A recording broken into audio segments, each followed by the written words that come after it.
Okay, ladies and gentlemen, we are going to call the meeting of the Rutherford County Risk Management Committee to order.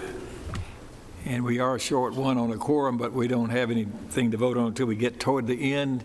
And one person is on way, and another person has now shown up, so we're in full compliance. Thank you. Okay, you've received a copy of the minutes of the last meeting, I hope. Do we have a motion? Motion, and do we have a second? Second, good. Anyone have any corrections or additions? If not, all in favor of that, then please say aye. Aye. Any opposed? Thank you very much. All right, Mrs. Street will now provide our financial report. Yes, sir. We're beginning with Fund 264. Okay. We'll have both reports for months June and July included. So we'll begin with the month of... Mrs. Street, tell us again, what is Fund 264? What are we looking at? Yes, sir. So Fund 264 is the insurance fund, so that's where our medical, dental, vision gets paid from, and we will provide a monthly comparison of revenue and expenses.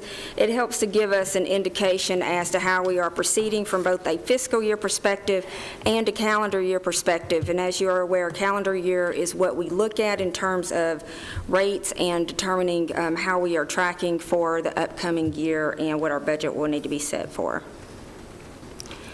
So looking at the month of June, you'll see that revenue came in at $5.7 million, with expenses coming in at $5.2 million, with a monthly difference of $479,000. On page 2 of the report, we'll compare calendar period first, revenue versus expenses. In the current month, we are at $44,423,000 compared to prior period of $38,903,000. Whenever you look at the expenses for current period, we're at $33,026,000 compared to prior of $34,220,000. From a fiscal period perspective, revenue under current is $71,922,000 compared to prior period of $65,283,000. The expenses for current is $66,154,000 compared to prior period of $67,015,000. Now, before you go to the next fund, Yes. This is pretty remarkable improvement here, it appears to me, superficially. So could you give a bit of a review of that? Yes, sir. If we could continue to page 3, I can tell you what it looks like in an aggregated perspective, and I think that's the intent. If you will look at the second purple section on page 3, this gives you a snapshot of the first 6 months of 2018 from a calendar year perspective. And you will see that we are currently trending well, with the revenue coming in at the $44,423,000 compared to our expenditures, which are coming in at $33,026,000. So currently we have $11 million improvement in revenue versus expenses. Now, when you go down and you look at the fiscal year comparison, you'll be able to see the full fiscal year of 2017-18, and you will see that we have ended with revenue coming in at $71,922,000 and expenses coming in at $66,154,000, with a fiscal year ending positive of $5,768,000. And whenever we looked at the actual rates, and we set them in March of 2017 for the 2018 calendar year, we do all the projection on an actuarial basis, and we also quantified that in the month of August, and this is what we expected to see, that we would end positive. As a reminder, there's a couple of things that will drive what our year-end looks like, and that's going to be enrollment, the shifts in enrollment, both from plan choices and tiers, and how those premiums flow through based on the projected. Whenever we do an actual premium projection, we will allocate a certain percentage of movement within the plan itself from an enrollment perspective to capture what you could reasonably find within our population. Generally, though, those are very conservative, and in years where we see that outpaced by the actual enrollment, you will find that you'll end up with a surplus at the end of the year. Ideally, we'd like to break even, but we always have retirees to think about. So before people think that we're overcharging for insurance, we are never overcharging for insurance because we have a lot of IBNR, incurred but not reported claims out there, and we also have retirees that we have to look at as well. So those are things that we consider in the rates as well. Okay, so this outcome may be a bit better than we really actually projected, but Yes, sir. It is slightly better than what we projected, but it's fairly close to what we had looked at. but compared to the previous year, it's It's much improved. much improved. Yes, sir. And you'll see that on average, we're running about 6,000 enrollees in the medical plan within the first 6 months of the year.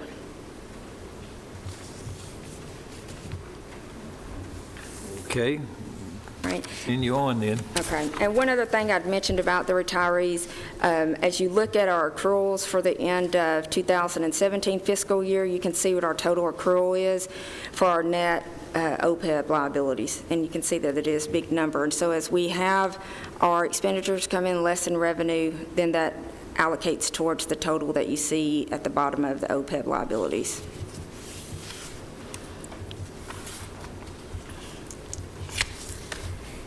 So if we'll look at the next report for Fund 264, we can look at the month of July.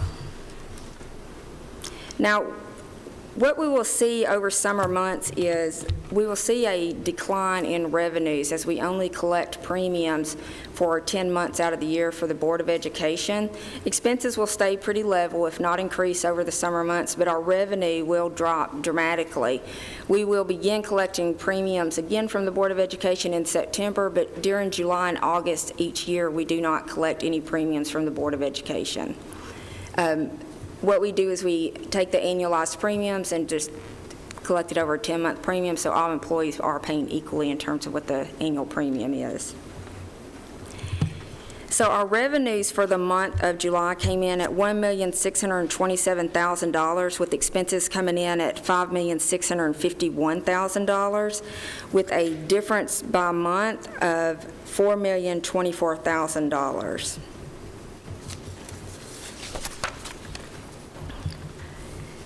Continuing on to page 2 of the report, you'll see that from a calendar period, our current revenue is at $46,051,000 compared to prior period of $40,289,000, with expenses coming in at $38,678,000 compared to prior period of $40,450,000.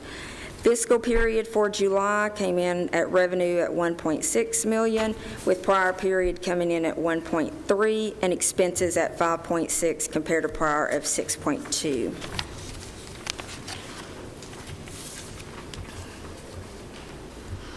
And you can see from a calendar year, we continue with the expenses being less than what our revenue is, with our revenue at $46,051,000 and expenses at $38,678,000.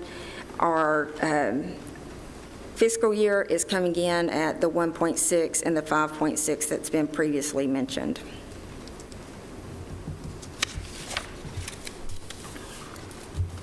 Are there any questions on the month of July? If not, then I'll ask you to look at Fund 266, which is actually in your packet behind the Public Safety Committee report. If you'll pull those forward, we'll go over Fund 266. Now, Fund 266 represents both our on-the-job injury claims experience as well as any workers' comp that we have paid out during that period as well. Within the month of June, our year-to-date was $771,228 compared to prior year of $738,095. So we did trend pretty evenly, even with a couple of larger size claims that we had over the course of the year. We still ended fairly well from Fund 266.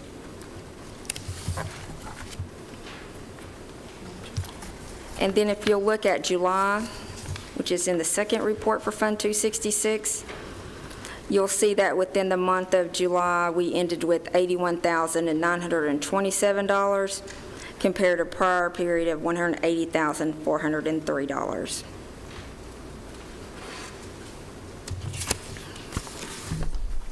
And then Mr. Good will be able to give you more information about what constitutes the claims and the payments whenever he provides his public safety report. Okay, there are any questions regarding the OJI and the workers' comp reports or the other health insurance reports? Do we need a motion to approve this? And even though we haven't had a workers' comp program in many years, we still are experiencing small expenses, it appears, even on a monthly basis. Yes, sir. Because they provide lifetime medical, and we currently have, is it 9, Mr. Good? 8. We currently have 8 worker comp claims on the books. Those claims can open and close because they provide lifetime medical under the workers' comp program. So you may have someone who's not had a claim for a period of time because they haven't received any services related to their work comp injury, and then they will incur service and their claim will reopen for payment. So you will see them bounce in and out. However, I know that about 8 years ago, we were running about 21 to 23 open workers' comp claims, and now we're down to 8, so we are continuing to close those out. And on these OJI claims, we've not had any litigation activity against any of those claims. Is that a fair statement? We have had on the OJI, we have had a couple of litigation claims which have ruled in the favor of the county. But comparatively speaking, not any compared to what we had with workers' comp. Yes, that is correct. Okay. All right, then Mrs. Crowe has a question. Mrs. Crowell, please.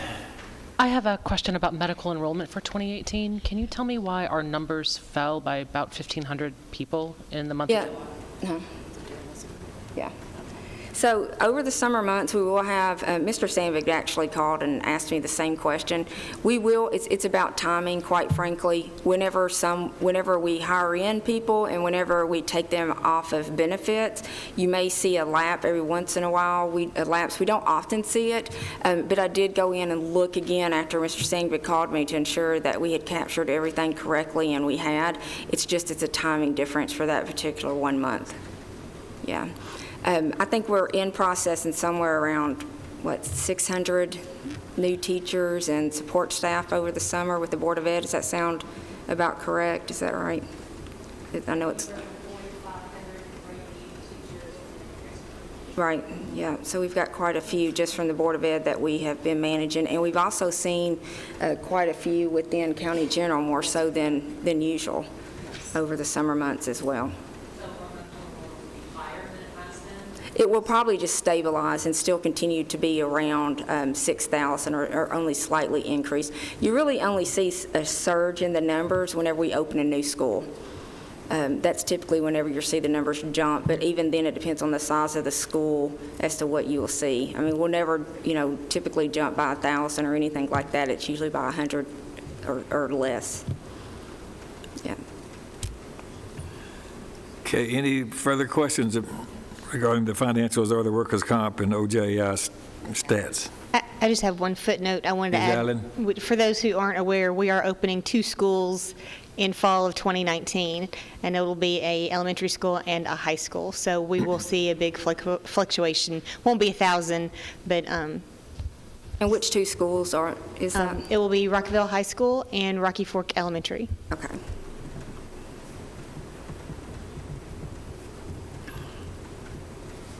Okay, then we're ready to move on for wellness update. Nope, I've skipped over Mr. Dan Good because she'd already talked about your actual dollars, Mr. Good. So you're going to give us the actual occurrences of accidents, et cetera. If you would look at your OSHA report, you'll see that we had 11 injuries requiring medical attention in the month of July, and you'll see the breakout there, the type of injuries they were.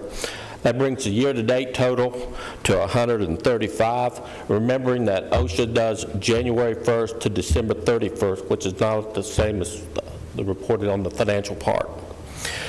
The OSHA recordables for the years to date is 96. Of those, 41 had restricted days, 22 were lost time days, and 33 were all others.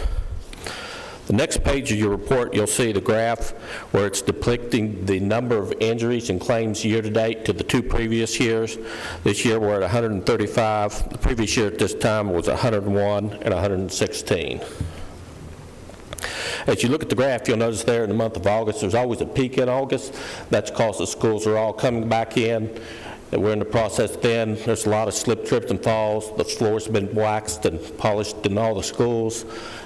Students are trying to get back into the routine of being in school and everything. And so we usually, as you can see here, always have a peak in the month of August. Next page of your report, you'll notice that we're talking about the incurred dollars. The incurred dollars for this year-to-date is $420,000 compared to the 2 previous years. Remind you also, incurred dollars, it takes about a year for those dollars to settle down after an accident. If an accident is a very long accident, it may take 2 years. It takes about 6 to 8 months after the closing of the injury. So some of these numbers that you'll see here, recent injuries, are still high. They may actually come down, but of course if there's additional treatment, those dollars could actually go up also. As you see in your report, the dollars here for the 11 claims for this month, the incurred dollars were $12,302. Broke that down to the Board of Education in the month of July, had 2 injuries. Again, this is during the summer, and the total incurred dollars there was $3,340. The county general had 9, and the incurred dollars there were $8,962. And on the last page of your report, you'll see where we break down those within the county general as far as the different departments. Mr. Good, for the purpose of the committee, I know that you haven't prepared to answer this question today, but can you just provide your best estimate on the number of months in which a typical OJI claim is open? What is the average period that we see? The average claim, believe it or not, is only open about 4 to 5 months, and that's usually from the time of the injury till the time they're actually able to close it out, not just for treatment, but for the dollars also. Some of the more severe ones, of course, they max out at a year unless for some reason surgery. The OJI program says that a claim will be open from a year from the date of injury or a year from the surgery. So that's where the more longer ones are. But the average is usually about 4 to 5 months. Further questions of Mr. Good? All right then, sir. Thank you very much. Thank you. Now for Mr. Chuck Chapa with the wellness report.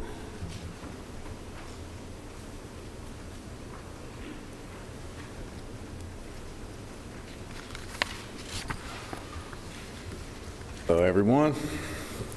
So we have had a pretty busy summer so far, and it continues to go. As of right now, for the health assessment numbers, we're at 465 completions as opposed to 489 as of last year. We should start to see these numbers rapidly increase as we get closer to that deadline. Currently with biometrics, we're at 1,596 completions as opposed to 1,503 completions last year this time. In the school systems, we are running around we had an opportunity in July to go to the DI conference. We were able to interact with about 212 teachers and staff there. We had an opportunity to promote biometric completions, health assessments, as well as do some fun interactive health education activities and things like that. In addition to that, at that event, we were able to get 72 biometric appointments scheduled to get biometrics completed. So it was a really good turnout and a really good opportunity for us. We've also had the opportunity to go to the new hire orientations for the Board of Education. Since June, we've had the opportunity to interact with 494 new teachers and staff within the Board of Education. We actually have a couple more to finish out, and then we'll be complete with that for this year. So we've definitely seen a large number this year and had an opportunity to make them aware of some of the wellness programs and benefits that we do have. We're currently ongoing with our Wellness on Wheels campaign. We're actually going out to each and every Rutherford County school. This year, we've also made an addition to go out to all of the county general locations. So we will be coming to each and every department and interacting, giving everyone a chance to come see us and get some free stuff and some prizes, and also remind everyone to get that biometric completion and the health assessment done by September 30th. Upcoming activities that we have just rolled out our Q3 nutrition challenge. The signups are still ongoing. It's basically, it will be a healthy eating challenge. You'll pick one of several categories, and we'll try to eliminate certain things like processed foods, sugars, things like that. But that email went out to the entire county, so make sure you check your emails and have your staff check your emails. It'll be a fun time in regards to that. Our product promotion for this month is going to be the Active and Fit Direct gym memberships. Basically, this is a national network of gyms that you're available to you through your Cigna benefits. Basically, you'll pay $25 a month, and you'll have access to any of the gyms within this network. It's also, due to it being national, if you did travel, say, to South Carolina, California, anywhere like that, anywhere that's within this gym network, you could have access to and use for only $25 a month. So it's a really neat benefit available to you. And that will pretty much wrap up what I have. Do I have any questions? Any questions for Mr. Chapa? Yes, sir. So remind me, are we doing a health fair in October? Yes, we are. That'll be coming up October 12th. They can still get their biometric? Not at the health fair. September Change that this 30th will year. be It'll be the done by deadline. then? It'll be done by then. Yes. But we will be offering things like flu shots and other activities. We have, Mr. Marlin as well, had special biometric dates set aside, including weekend dates, to try to engage people coming in specifically for the purposes of the biometric. We've had pretty good turnout on those dates that we've had set aside so far. And now that we've began the Wellness on Wheels within the school system, we'll continue to do that push and see that number. Regardless, it's always the last 2 to 3 weeks that we are flooded, and that's when the clinics will, I think last year we put in, over 2,000 within the last month from a biometric screening perspective. And I know that Ms. McNair's up next, and she can talk a little bit more about that. Mr. Chapa, are you getting good cooperation from the school systems now that you're out there in the various schools, good overhead Yeah, we've had a announcements really and good things like turnout that? from all the schools. We've made sure to increase communications both through Facebook and other aspects too. So we've had really good turnouts and really good interactions. So we're going to keep that momentum going as we finish out. And I know we had an opportunity to come to the principals meeting this year and talk to the principals about it, and we appreciate that collaboration with the Board of Education and opportunity to address them as well. And so when is the period end for biometrics? September 30th is going to be the deadline to have all things complete. And please ensure that you reach out to Daniel and myself if there are any issues. Please, prior to that, the 29th at midnight, would be good. So how many people were properly screened, we'll say, last year? As of last year, are you talking total amounts? Yes, total. So as of right now, at total, I'm going to have to get those numbers, but as of right now, at this particular time last year, we would have had around 1,500, somewhere in there. We're a little above what we had last We're year. doing better this year, correct? But are we half finished yet or more? We have about a month remaining, a little bit over, to get those numbers in. But within the last month is when we see the largest So we've got influx of numbers. 6,000 participants in this program. So we're a long ways from 6,000. We have 6,655 according to the count that we need to get through, and they will flood the clinics the last month. That's just par for course. We've dealt with this year over year, so we're not necessarily concerned at this point. Last year, we ended up around a 95% completion rate, so there wasn't a lot of people who didn't participate, so they will find a way to get it done. Okay, well, that's good. That's important. Otherwise, they pay a bit of a surcharge. Yes, sir, for not doing $300 that. annually. Yes, sir, that's correct. All right, any further questions of Mr. Chapa? Mrs. Hickerson? Actually, it's not a question, it's more or less of a statement and a big thank you and a attaboy. Back in July, Ms. Street sent 2 of her ladies from the office and Chuck and Daniel out to the highway department. They sat one day, pretty much all day, helped my men get logged into the Cigna's accounts to answer their questions, started working on the information, getting everything signed up so that we can potentially have a better head start on the open enrollment time frame. So I just want to go on record today as saying thank you very much for helping my department at the highway department, but I know that y'all are this helpful to all the employees. So I just want to go on record on saying thank you, and my men do appreciate it. Thank you very much. All right, then, thank you very much. Appreciate that. Okay, from our MedPoint clinics, we're going to get a report from Ms. Shannon McNair. I would like to just kind of leverage off of what Ms. Hickerson just said. I was going to share it in other business, but I'll speak to it now. We went through a system upgrade, a forced system upgrade, and I say that, and I want you to remember that word, because when you go in to complete open enrollment, know that we didn't choose this. It was forced upon us. But ADP, we were on their Platform 2, and they have pushed us up to Platform 7, which is Workforce Now. All right. In that, there is a registration process, and that's part of what the ladies from my office did, as well as Ms. Hickerson. She's very humble, but she worked just as hard that day.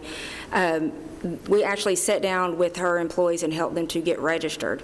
The registration process will take somewhere between 10 to 15 minutes, and you have to be registered before you can actually go in and do your annual enrollment. We have all started taking antacids in my department in preparation of open enrollment.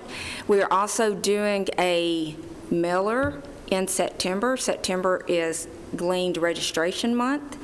We had the Sheriff's Office HR employees over yesterday to get them trained so that they'll be able to better assist patrol and the other deputies at the Sheriff's Office on the registration process.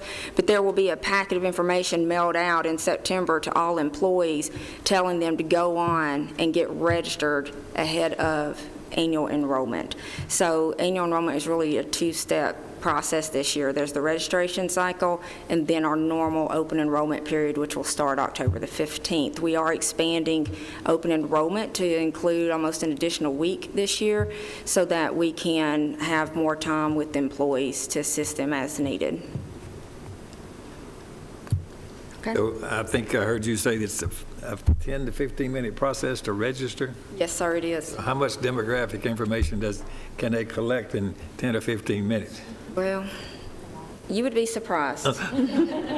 Yeah, it's a pretty secure system. I know that they have put a lot of time and effort in the build out of it and validation of the information. It's intended to protect our privacy and personal information, and they've done a good job at that. So are they going to have to go back out to Ms. Hickerson's department again and do this for them, or are they in a position to do it? So they are in a position to actually go in and do it. Ms. Hickerson actually meets with all of her guys and goes through open enrollment with them one-on-one, and they sit next to her and they help.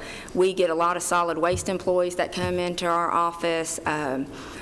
We kind of cover a good mix of people that will come in and let us assist them during open enrollment. And of course, we enjoy doing that, and that's what we do. Today, we had, 21 or so in new hire orientation just for County General, and we had probably 7 or 8 of them come downstairs to let us help them get enrolled today in their benefits. So we enjoy that opportunity. That's what we're here to do. Okay, so those are a little smaller departments than we have out at our school system. So, but they're scattered everywhere. So what's your take on this, Ms. Kroll or Mr. Sandvik, are you expecting any real trouble there, or can you manage? No, I think we manage. You have to take care of that. Directions for sure. So I would say we're in good shape. Okay, well, that's good. All right, then, so we're putting off letting Mrs. McNair tell us about MedPoint, but all this other is very, very important as well. So please tell us how you're doing. Good afternoon, everyone. If you'll open the MedPoint report, we're going to start on page 2 here. If you look down at the bottom in the red, on the red line for July, we saw 2,387 visits compared to 2,205 visits this time last year. Ms. McNair, can you talk a little bit about what those visits entail and the clinic services that we provide? Sure. So we provide a lot of different service in there. We start seeing an increase in our biometric screenings in the end of June, but mostly the end of July, but mostly in August and September. But a lot of the different services we see are yearly physicals. We give immunizations in the clinic, so a lot of the 7th grade Tdap. We'll see a lot of kids come in for their 7th grade Tdap before the school system starts.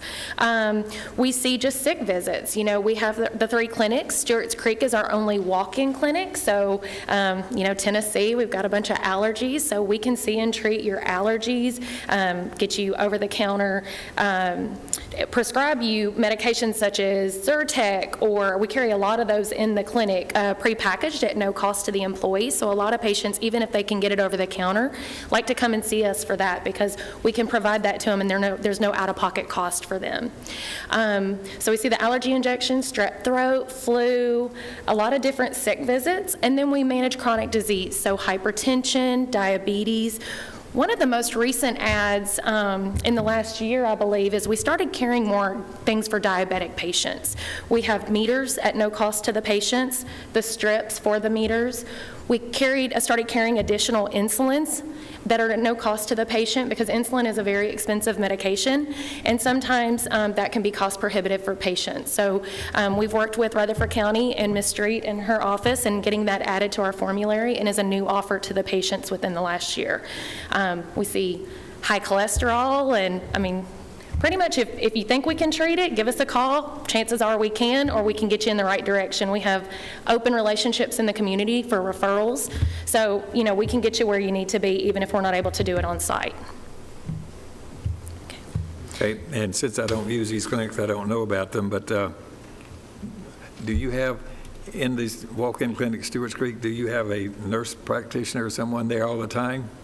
Yes, sir. So we have, all of our sites are staffed with either a nurse practitioner or MD during our open hours.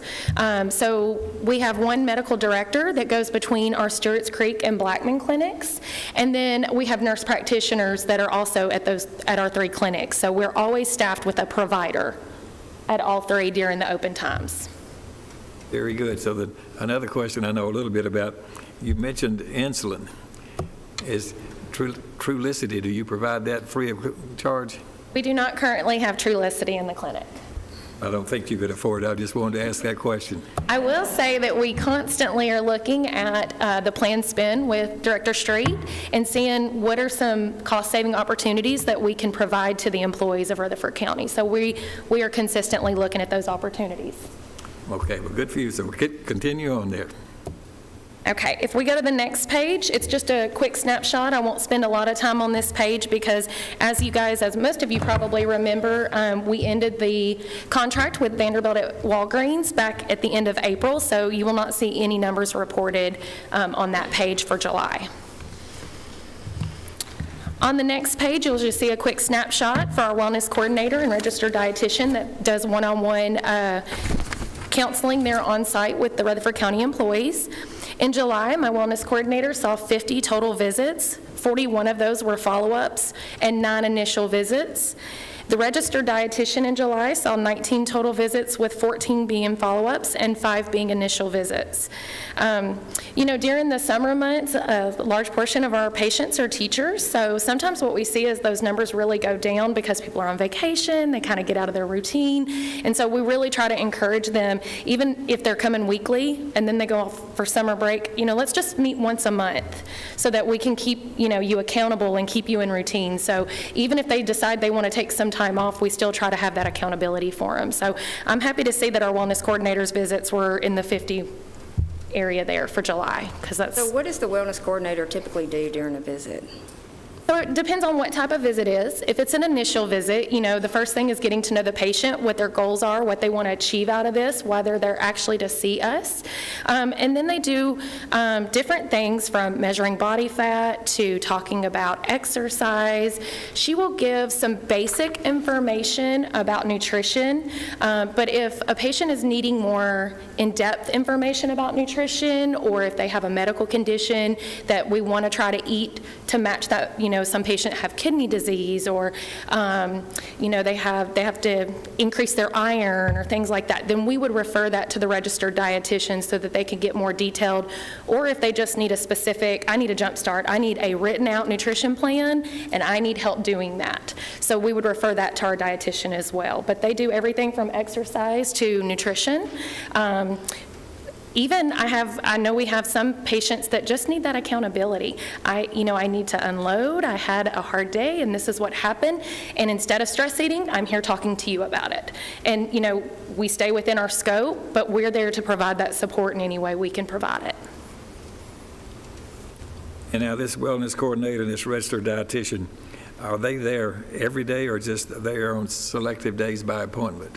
So both of them are by appointment only. Our wellness coordinator is a full-time employee. She's there 40 hours a week, and she rotates between our 3 clinics. So if you're more convenient to go to Walter Hill, she'll work with you to make sure that we can get you seen at Walter Hill or Stewart's Creek or Blackman.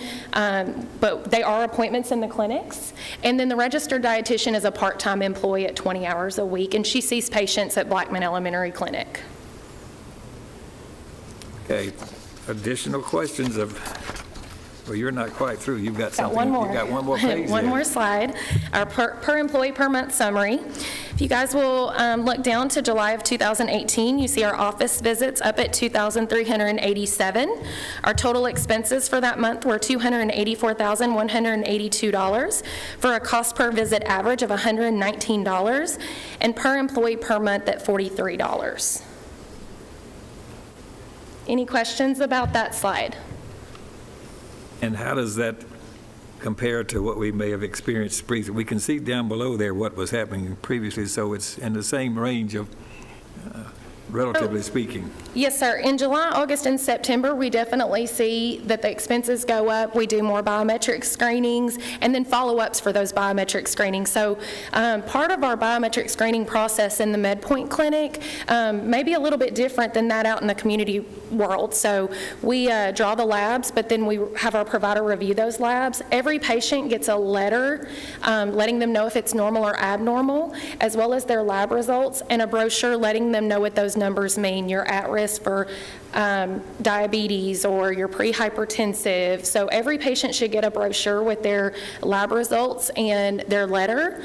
And we recommend, if they're out of range, we want you to come back. You're welcome to see us, or if you have a primary care provider, take those results to them. And then at that point, we fax the paperwork to Cigna for the patient. But, doing those extra biometrics, that's extra supplies, it's extra staffing. I think, as Director Street said, we do extra walk-in hours on Saturdays in August and September. And so you're going to see those costs rise a little bit due to those extra staffing, extra supplies, all of that. So this time of year, it's pretty normal for that number to be right in that range. All right, so Mrs. Street and Mrs. McNair, how do we pay these folks here? So it's on a contract basis. We actually go to bid with our clinics, and it is on a contract basis. And each year we revisit the budget to make sure that we are staying within what the contract allows. And year over year, after the first 3 years, it does allow a 1-year right of renewal, and they can increase anywhere up to 10% as long as it is an agreed-upon amount. They're very good about staying within budget and maintaining the cost appropriately. There is a lot of collaboration between our department, Premise Health, and Cigna in terms of making sure that we are providing the best services, having the best medications on hand, by looking at what our claims utilization and data is. I can tell you that Ms. McNair and I were in Huntsville earlier this week attending the State and Local Government Benefits Association Regional Conference. Sorry, every time I get these braces adjusted, it takes me, a month to learn how to speak clearly again. And Rutherford County is actually very progressive over a lot of other municipalities. This was heavily attended by a lot of Alabama municipalities and governments, and things that were being discussed. There are large employers like University of Alabama was there as an example. We are already doing these things. We've had them implemented for a long time, and they are either just implementing or beginning discussions about those.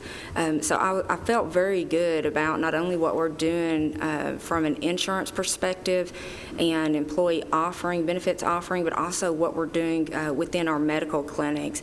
They actually had a panel discussion, and one of the things that Ms. McNair and I have been talking about over the last 6 months about trying to incorporate into our clinics was actually the topic that they were bringing to the table that day, talking about what they want to expand clinics into. It was actually a competitor of Premise Health, and they are in the beta stages of it. So it feels good whenever you hear that confirmation that you're on the right track and that you're utilizing the data well for your population. And so I felt very good about where we are in the county. Okay, now, it's pretty evident. The flexibility and the availability is really a major advantage for people to schedule around their own work schedules. Money-wise, what would we compare you to versus going to a regular physician? This cost per visit, would that be a number that Yes, we sir. should? And it is a little bit difficult to compare, because if we look at just a community provider, so that is a doctor not associated with MedPoint who has a private practice, Mr. Huffman, we're running about $150 a visit in the community. That doesn't include any pharmacy. So you have to remember, this is reflective of everything that we do within our clinics. That's lab costs, that's pharmacy costs of what we distribute, which are all generic medications. That's the actual overhead for staffing and supplies. Everything that it takes to operate those clinics is reflected in this cost per visit. So it is a very efficient process. And Ms. McNair or Ms. Spence, who is the clinic manager, they will attend all new hire and WOW events. Some representative will be there, and we are actually educating during the new hire process. They attended the DI conference with us. They attended the principals meeting. So every opportunity that we can to get in front of people to educate them about the benefit of MedPoint, we are doing that because it's a savings to our employees in the county. Okay, so it looks like it's a real good value just looking at this simple one page. Right. Just about every month, we're less than $150. So for all of these additional services that you don't get when you pay $150 to visit your primary care physician. Other questions for Mrs. McNair? Any comments? I just wanted to also encourage, if you can go back and talk to your teams. I know this was brought up about the biometric screenings, and we are staffing for the walk-ins on Saturdays at our Blackman and our Walter Hill Clinic. We do about 2,500 in the last 2 months, and unfortunately, that increases the wait time of patients coming in. So the quicker we can get them in before away from that deadline, now, this weekend, next weekend, instead instead of waiting to the last weekend in September, they're going to have a less wait time, and we want to do our best to get them in and out as possible, so as quick as possible. So if you guys can go back to your teams and encourage them to go ahead and get it done. We also see appointments for that, so if they want to go to rcmedpoint.com, and if they're not already registered on the portal, they can, and then make that appointment through that. And they can always, if you ever have a question, and I actually will start this next month, I'll put my email. If anybody wants my email, I'll be here after the meeting. I'm happy to call and schedule them myself if that will help. So just encourage them for us so we can get them taken care of. All right, thank you very much for that good report. Okay, agenda item number 6, ESP/RAI. It's about inspections, risk assurance inspections. So Mrs. Street, tell us a bit more about that. Okay. It's that time again for us to bid our property and casualty services. That includes, on the first bid that we will have, it will be for our OSHA safety inspector. We do outsource that process, and we bid that several years ago. We utilize ESP and RAI as the broker to assist us with any property and casualty processes that we have. I've requested their assistance again for the bid for the safety inspections, and they have provided us with a minimum fee of $28.80, not to exceed $4,000, and I'm coming to the committee for approval on releasing this bid and utilizing this agreement with ESP and RAI for the safety consultant inspector bid. So that's the first piece that we need to consider today. All right, so now, are you suggesting that we go ahead and engage the same group again to do this for this coming year? Yes, sir, that's right. Yes, sir. So, I mean, it's less than, well, it's just $4,000, so it doesn't meet any of our thresholds as far as taking actual public bids. Correct, that is right. So you've consulted with these folks and we've used them previously, Yes, sir. so you want approval to go ahead and execute this agreement for them to do these risk assurance inspections again? Yes, sir, so that they can actually handle the safety consultant inspector bid process. That is correct. Okay, so they're going to actually take the bids. Yes, sir, that's right. All right. Do you understand what the request is here? Mrs. Hickerson?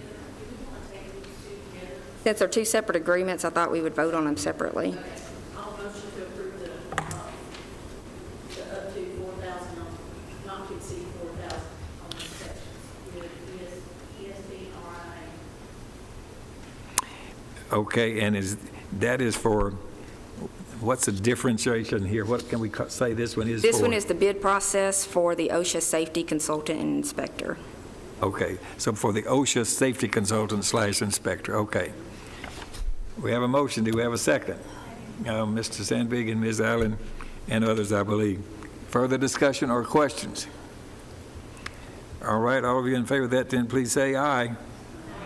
Any opposed? All right, thank you. So the next is So the this, same kind of thing, but what- yes, it's for this what? is a little bit different because this is actually our property and casualty bid. So this will be a multi-part bid process. We've used them in the past for as far back as records as I could find. They will actually put out a bid for our PNC broker, TPA, management of our on-the-job injury, and then there will also be placement of insurance that will come along with whoever we award this broker to. So under our current arrangement, CCMSI would fall into this category here. And within CCMSI, they are our broker, so they go every year and they go to market for us and bring back the property and casualty renewal. And then they are also our TPA. So Mr. Good, as claims arise, he works in conjunction with CCMSI. They actually process all the bills that come in that we receive. They do bill negotiations for us. They also will send out case management if we need a case manager to go along with our employee to the doctor. They perform all TPA services as well. Lastly, they also support us from a legal perspective, so whenever we have any type of litigation that incurs, they will work with our insurance, which is currently Brit and Travelers, and they will work as a third prong to the litigation process, which includes CCMSI, myself as the risk management director, and then our county attorney's office. And so those are the functions that CCMSI currently provides for us. You can see how complex it is, and it is a very complex bid process as well that's very involved. So, but this is for the recommendation to utilize them again, this bid cycle of these various components. So that you're suggesting we would use them for at least these three components?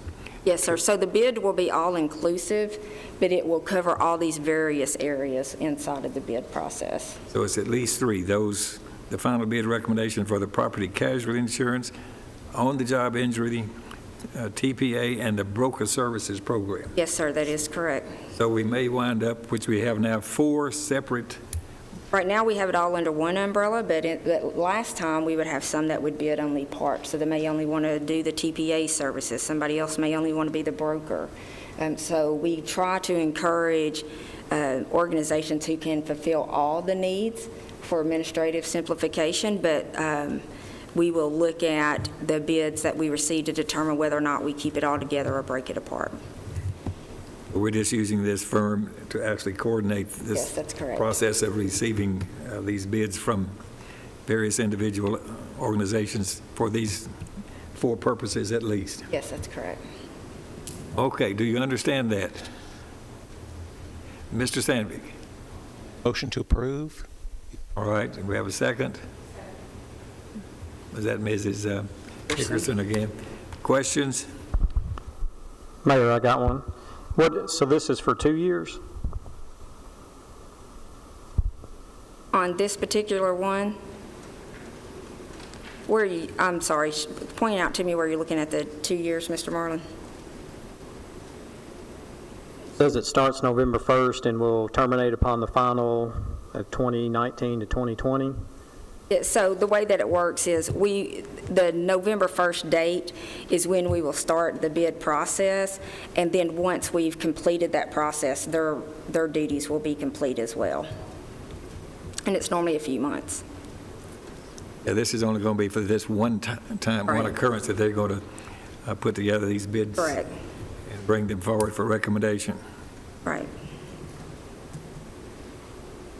Okay, and how often do we have to do this? I mean, We do it about every 5 years. so these responses we get and these bids we take, we may put us in business for 5 years before we have to do this again? Yes, sir, that's correct. All of our bids are always written with 3-year rate guarantees, 1-year right of renewal up to 2 years. Okay. Additional questions? If there are none, I guess you're ready to vote. All of you in favor of using the ESP LLC again for this purpose of obtaining these bids on our behalf, please say aye. Aye. Any opposed? All right, so that's took care of that. And you'll be hearing, this committee will be hearing back from their recommendations when? Probably the beginning of the year. On or about sometime after January the 1st? Yes, sir, that's correct. Okay, next we have 2016 life, long-term disability, and the short-term disability bids. Mrs. Street. So right now, the Finance Department is going through state audit. There's auditors in pulling various pieces of information. One of the things that they actually pulled was our life bid that we had in our current life billing process. And through that audit, it was determined that the information that was presented back in 2016 had a couple of errors on the spreadsheet that was given to the committee. None of the errors, I call them errors that may not, they are errors at the end of the day. Majority of what you see, I've given you both what was originally presented to the committee, and then the second packet is actually the revisions. Everything on the second packet that you see highlighted, so as an example, if you will look at Dearborn, you'll see that highlighted bar where it shows .015. But if you look over at Dearborn on the first packet, it says .02.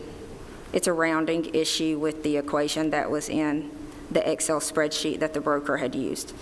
So I've gone through, pulled all the bids, looked at all the numbers, and highlighted all of the areas where the numbers were either incorrect due to a rounding issue or where they were incorrectly stated. So you can see that on the first, which was the basic life results, there was 2 rounding errors that occurred on that front sheet. In just a moment before we move off that first sheet, the second sheet is .015, Yes, sir. and it's .015 on both locations, but we had .02.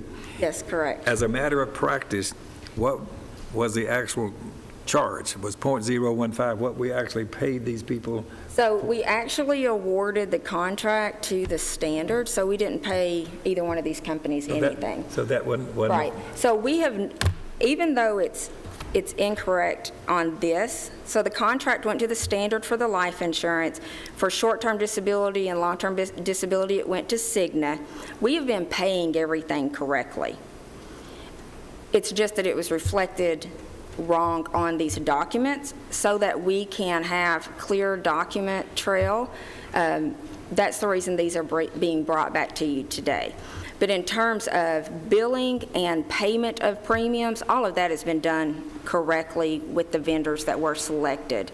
Additionally, there are no changes that you will see today that would have impacted the outcome of our discussion. The same recommendations would have been made that were made previously, and I feel confident that the same vote would have taken place based on the numbers in here and the information provided. Mr. Sandvig, you have a question? Showed as 2 cents. Did it, through their calculations, go through as 1.5 cents? It went through Pricing as it 2 out? cents. Oh, it did go through as 2 cents? Yes, sir. If you'll look at the very last page, I believe it is in here, if we printed it out, perhaps we didn't. But there is an aggregated sheet, and I don't think it's in here. Let me see if it's in the other one. Yeah, so if you will look at the revised document, like in the very back, you can see how everything pulls forward and shows what the annualized is, utilizing the numbers on the individual sheets themselves. So I looked, once it was all corrected, I went back and looked at these annualized numbers, looked at what the rates were at the time of the bid and what we awarded, and that's why I said there probably would not have been any change. I would have made the exact same recommendations as with the broker. It's just we want to have accurate documentation for record, which is why I'm bringing this back to you all today. And we have been paying premiums correctly, so all payroll deductions have been correct as well. And this audit was for the period, what, 2016, 17, that fiscal year? Now, we're in this, they've just started the 17, 18 audit. Right, and so this was identified 2 months ago, I guess it was, and we didn't have a meeting last month. Because we had to do everything so early, you know, we did this in March of April of 2016 for insurance that wasn't going to take place till January 2017. So that's why it fell into this audit period here. Okay. All right. So if you'll look at the second page, this is our supplemental insurance. And you'll look and you'll see the Hartford is all highlighted. That's actually correct. I failed to unhighlight that, so I apologize for that. The Hartford was correct for current rate. As I was doing, I would go through yellow meant it was right and blue meant it wasn't. I just failed to take that off, so I apologize. But everything else that you see highlighted here, beginning with the Hartford renewal and over, was actually reflected incorrectly on the original document that the broker provided during our meeting. And so we have made corrections there. You'll see that with Cigna, what happened is the age band beginning with 35 to 39 is where it got off base. It's just that they had picked it up later on than what it should have been, and so that adjusted some of the rates there.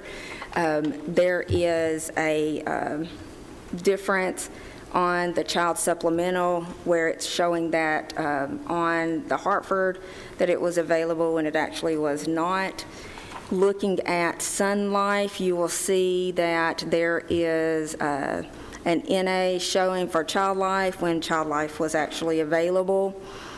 And then on the standard, what occurred was you will see that they began out at 0.5.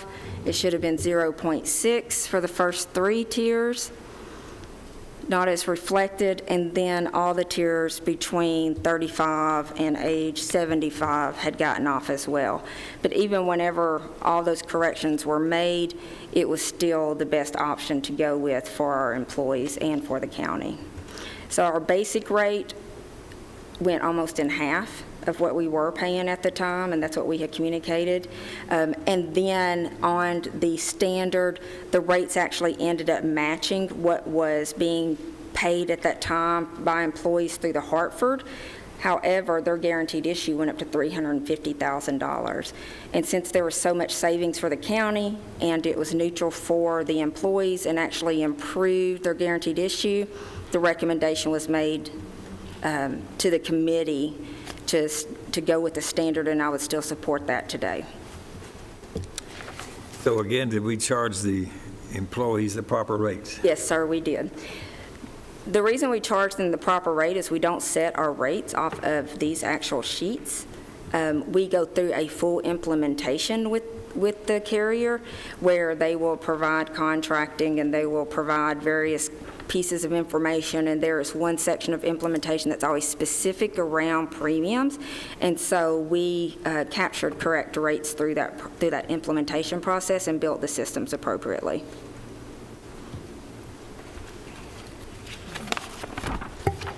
Okay, and so the next you see is short-term disability. Cigna was the existing, and the recommendation was to stay with Cigna.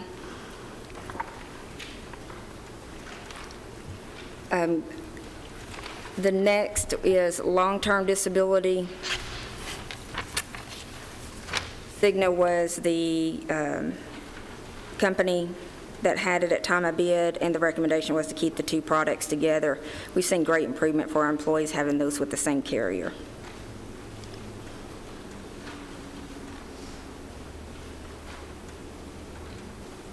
So were there any changes on that 3rd page? No, sir, not that I see, Okay. nor on the 4th. So the 4th page is just a summary of all of this? The 4th is long-term, the last page, the 5th page is yes, sir. It's just an aggregated calculation based off of rates to determine what annualized premium would look like under the various products that we were reviewing. Okay, so what kind of motion are we looking for here? In other words, So we don't really need a vote in terms of... The presentation is the Right. information on the presentation is incorrect, but the information, what we actually used to charge the particular programs to our particular Yes, sir. employees was correct. I think we just need a motion to accept the revised documentation into record. Is that correct, Ms. Nolan? That's what the auditors use, is this information to say that this is what the body approved. Right. Okay, so Correct, is what the body approves when we get to. So Ms. Nolan, since you know auditor language, could you tell us sort of what you think this body should do? What should our wording be? Because that's what they're going to look at. Approve these rates as presented.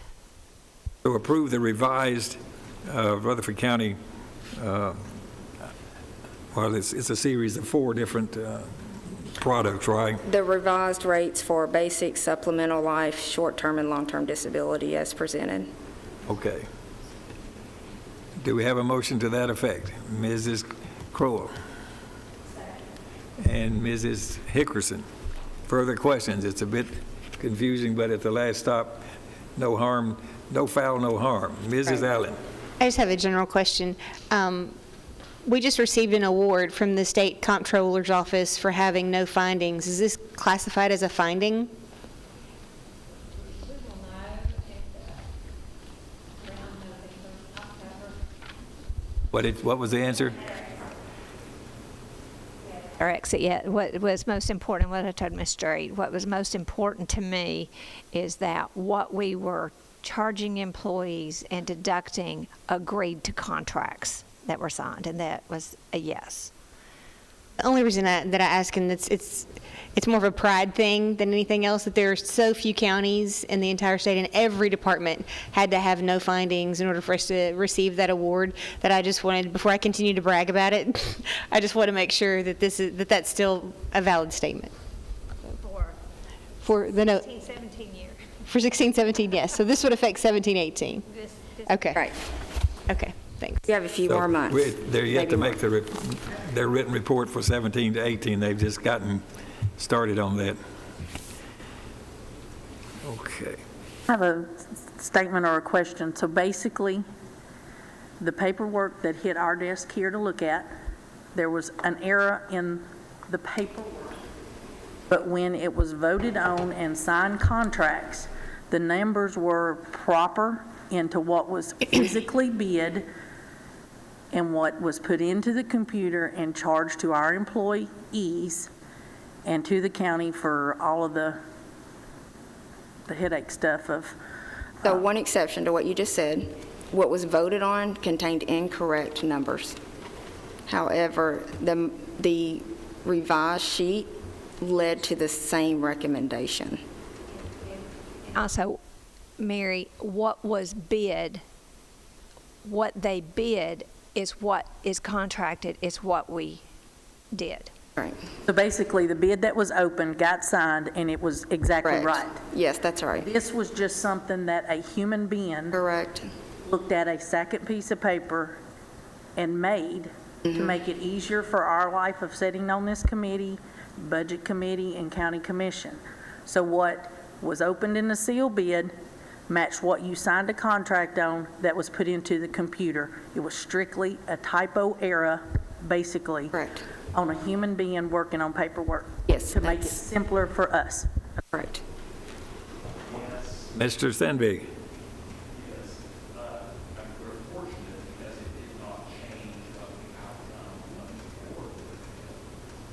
That is That's right. correct. But there is always the chance, and these areas are going to happen. I know we all, and we in school, we do our utmost. Check everything, some of them are very hard. Correct. Okay, I would suggest this probably won't happen again because I'm sure we're going to check it 2 or 3 times now and before we present this to the actual committee for its review, even though it was prepared by our outside consultants. All right, further discussion? I don't know if our young lady can tell us what we're voting on.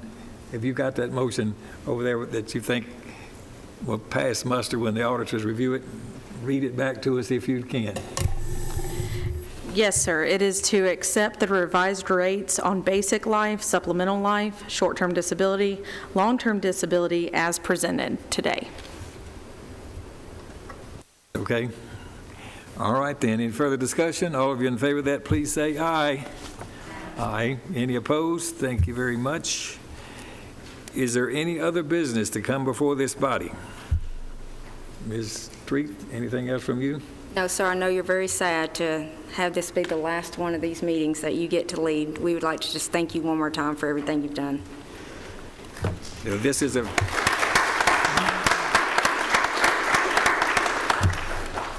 a important committee, and sometimes the discussions are difficult and a bit complicated, but we thank you for your service. And the only ones that have to reapply to be on here coming forward are the 3 existing members of the of our actual commissioners. They will have to go through the process. Hopefully, we're going to get 3 competent, qualified people to want to serve again on this committee. So thank all of you for your service. We do very much appreciate it. So we are adjourned. Thank you.